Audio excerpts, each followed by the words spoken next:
Rosy streaks are breaking through in the east. I can't afford to wait any longer. Compared to the agony of last night's climb, this one is a cinch.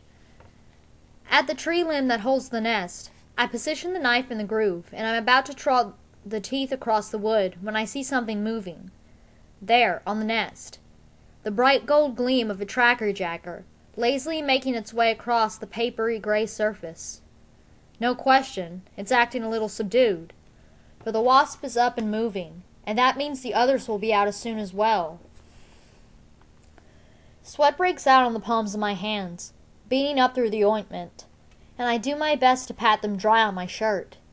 If I don't get through this branch in a matter of seconds, the entire swarm could emerge and attack me. There's no sense in putting it off. I take a deep breath, grip the knife handle, and bear down as hard as I can. Back, forth, back, forth. The tracker-jackers begin to buzz, and I hear them coming out. Back, forth, back, forth. A stabbing pain shoots through my knee, and I know one has found me, and the others will be honing in. Back, forth, back, forth. And just as the knife cuts through, I shove the end of the branch as far away from me as I can. It crashes through the lower branches, snagging temporarily on a few, but then twisting free until it smashes with a thud on the ground. The nest bursts open like an egg, and a furious swarm of tracker-jackers takes to the air. I feel a second sting on the cheek, a third on my neck, and their venom almost immediately makes me woozy. I cling to the tree with one arm while I rip the barbed stingers out of my flesh. Fortunately, only these 3 tracker-jackers have identified me before the nest went down. The rest of the insects have targeted their enemies on the ground. It's mayhem. The careers have woken to a full-scale tracker-jacker attack. PETA and a few others have the sense to drop everything and bolt. I can hear cries of, "To the lake! To the lake!" And I know they hope to evade the wasps by taking to the water. It must be close if they think they can outdistance the furious insects. Glimmer and another girl, the one from District 4, are not so lucky. They receive multiple stings before they're even out of my view. Glimmer appears to go completely mad, shrieking and trying to bat the wasps off with her bow, which is pointless. She calls to the others to help, but, of course, no one returns. The girl from District 4 staggers out of sight, although I wouldn't bet on her making it to the lake. I watch Glimmer fall, twitch hysterically around on the ground for a few moments, and then go still.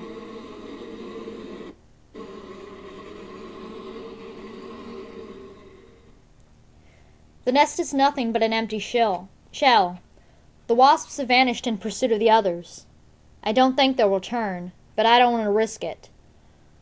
I scamper down the tree and hit the ground running in the opposite direction of the lake. The poison from the stingers makes me wobbly, but I find my way back to my own little pool and submerge myself in the water, just in case any wasps are still on my trail. After about 5 minutes, I drag myself out into the rocks. People have not exaggerated the effects of the tracker-jacker stings. Actually, the one on my knee is closer to an orange than in plum size. A foul-smelling green liquid oozes from the places where I pulled out the stingers. The swelling, the pain, the ooze. Watching Glimmer twitch to death on the ground. It's a lot to handle before the sun has even cleared the horizon. I don't want to think about what Glimmer must look like now. Her body disfigured, her swollen fingers stiffening around the bow. The bow!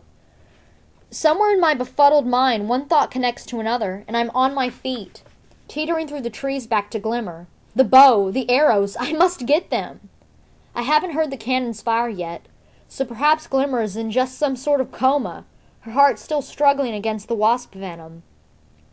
But once it stops and the cannon signals her death, a hovercraft will move in and retrieve her body, taking the only bow and sheath of arrows I've seen out of the games for good, and I refuse to let them slip through my fingers again. I reach Glimmer just as the cannon fires. The tracker-jackers have vanished. This girl, so breathtakingly beautiful in her golden dress the night of the interviews, is unrecognizable. Her features are eradicated, her limbs 3 times their normal size. The stinger lumps have begun to explode, spewing putrid green liquid around her. I have to break several of what used to be her fingers with a stone to free the bow. The sheath of arrows is pinned on her back. I try to roll over her body by pulling on one arm, but the flesh disintegrates in my hand and I fall back on the ground. Is this real, or have the hallucinations begun? I squeeze my eyes tight and try to breathe through my mouth, ordering myself not to become sick. Breakfast must stay down. It might be days before I can hunt again. A second cannon fires, and I'm guessing the girl from District 4 has just died. I hear the birds fall silent, and then one give the warning call, which means a hovercraft is about to appear. Confused, I think it's for Glimmer, although this doesn't quite make sense because I'm still in the picture, still fighting for the arrows. I lurch back onto my knees, and the trees around me begin to spin in circles. In the middle of the sky, I spot the hovercraft. I throw myself over Glimmer's body as if to protect it, but then I see the girl from District 4 being lifted into the air and vanishing. "Do this!" I command myself. Clutching my jaw, I dig my hands under Glimmer's body, get a hold on what must be her rib cage, and force her onto her stomach. I can't help it. I'm hyperventilating now. The whole thing is just so nightmarish, and I'm losing my grasp on what's real. I tug on the silver sheath of arrows, but it's caught on something, her shoulder blade, something, and finally yank it free. I've just encircled the sheath with my arms when I hear the footsteps, several pairs coming through the underbrush, and realize the careers have come back. They've come back to kill me or get their weapons, or both. But it's too late to run. I pull a slimy arrow from the sheath and try to position it on the bowstring, but instead of one string, I see 3, and the stench from the stings is so repulsive I can't do it. I can't do it. I can't do it. I'm helpless as the first hunter crashes through the trees, spear lifted, poised to throw. The shock on Peeta's face makes no sense to me. I wait for the blow. Instead, his arms drop. "What are you still doing here?" he hisses at me. I stare uncomprehendingly as a trickle of water drips off a sting under his ear. His whole body starts sparkling, as if he's been dipped in dew. "Are you mad?" He's prodding me with the shaft of the spear now. "Get up! Get up!" I rise, but he's still pushing me. What's going on? He shoves me away from him hard. "Run!" he screams. "Run!" Behind him, Cato slashes his way through the brush. He's sparkling wet too, and badly stung under one eye. I catch the gleam of sunlight on his sword, and do as Peeta says, holding tightly to my bow and arrows, banging into trees that appear out of nowhere, tripping and falling as I try to keep my balance.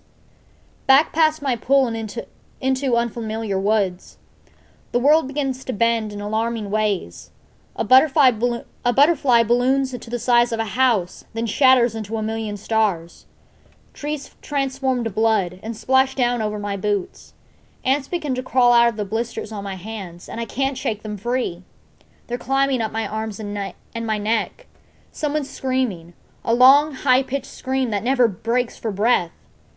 I have a vague idea it might be me. I trip and fall into a small pit lined with tiny orange bubbles that hum like the tracker-jacker nest. Tucking my knees up to my chin, I wait for death. Sick and disoriented, I'm able to form only one thought. Peeta Mellark just saved my life. Then the ants bore into my eyes, and I black out. Chapter 15. I enter a nightmare from which I awake repeatedly, only to find a greater terror awaiting me. All the things I dread most, all the things I dread for others manifest in such vivid detail, I can't help but believe they're real. Each time I wake, I think, at last this is over. But it isn't. It's only the beginning of a new chapter of torture. How many ways do I watch Prim die, relive my father's last moments, feel my own body ripped apart? This is the nature of the tracker-jacker venom, so carefully created to target the place where fear lives in your brain. When I finally do come to my senses, I lie still, waiting for the next onslaught of imagery. But eventually, I accept that the poison must have finally worked its way out of my system, leaving my body racked and feeble. I'm still lying on my side, locked in the fetal position. I lift a hand to my eyes to find them sound, untouched by the ants that never existed. Simply stretching out my limbs requires an enormous effort. So many parts of me hurt. It doesn't seem worthwhile taking inventory of them. Very, very slowly, I manage to sit up. I'm in a shallow hole, not filled with the humming orange bubbles of my hallucination, but with old dead leaves. My clothing's damp, but I don't know whether pond water, dew, rain, or sweat is the cause. For a long time, all I can do is take tiny sips from my bottle and watch a beetle crawl up the side of a honeysuckle bush. How long have I been out? It was morning when I lost reason, now it's afternoon. But the stiffness in my joints suggests more than a day has passed, even two possibly. If so, I'll have no way of knowing which tributes survived that tracker-jacker attack. Not Glimmer or the girl from District 4, but there was a boy from District 1, both tributes from District 2, and PETA. Did they die from the stings? Certainly if they lived, their last days must have been as horrid as my own. And what about Rue? She's so small, it wouldn't take much venom to do her in. But then again, the tracker-jackers wouldn't have had to catch her, and she had a good head start. A foul, rotten taste pervades my mouth, and the water has little effect on it. I drag myself over to the honeysuckle bush and pluck a flower. I gently pull the stamen through the blossom, and set the drop of nectar on my tongue. The sweetness spreads through my mouth, down my throat, warming my veins with memories of summer, and my home woods and Gail's presence beside me. For some reason, our discussion from the last morning comes back to me. We could do it, you know. What? Leave the district, run off, live in the woods? You and I, we could make it. And suddenly, I'm not thinking of Gail, but of PETA and... PETA! He saved my life, I think. Because by the time we met up, I couldn't tell what was real and what the tracker-jacker venom had caused me to imagine.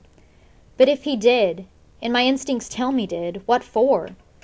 Is he simply working the lover boy angle he initiated at the interview? Or was he actually trying to protect me? And if he was, what was he doing with those careers in the first place? None of it makes sense. I wonder what Gail made of the incident for a moment, and then I push the whole thing out of my mind, because for some reason, Gail and PETA do not coexist well together in my thoughts. So I focus on the one really good thing that's happened since I landed in the arena. I have a bow and arrows. A full dozen arrows if you count the one I retrieved in the tree. They bear no trace of the noxious green slime that came from Glimmer's body, which leads me to believe that it might have not been wholly real. But they have a fair amount of dried blood on them. I can clean them later, but I do take a minute to shoot a few into a nearby tree. They are more like the weapons in the training center than my ones at home, but who cares? That I can work with. The weapons give me an entirely new perspective on the games. I know I have tough opponents left to face, but I am no longer merely prey that runs and hides or takes desperate measures. If Cato broke through those trees right now, I wouldn't flee, I'd shoot. I find I'm actually anticipating the moment with pleasure. But first, I have to get some strength back in my body. I'm very dehydrated again, and my water supply is dangerously low. The little padding I was able to put on by gorging myself during prep time in the capital is gone, plus several more pounds as well. My hip bones and ribs are more prominent than I remember since those awful months after my father's death. And then there are my wounds to contend with. Burns, cuts, and bruises from smashing into trees and the tracker-jacker stings, which are as sore and swollen as ever. I treat my burns with the ointment and try dabbing a bit on my stings as well, but it has no effect on them. My mother knew a treatment for them, but some type of leaf that could draw the poison. But she seldom had cause to use it, and I don't even remember its name, let alone its appearance. Water first, I think. You can hunt along the way now. It's easy to see the direction I came from by the path of destruction my crazed body made through the foliage. So I walk off in the other direction, hoping my enemies still lie locked in the surreal world of tracker-jacker venom.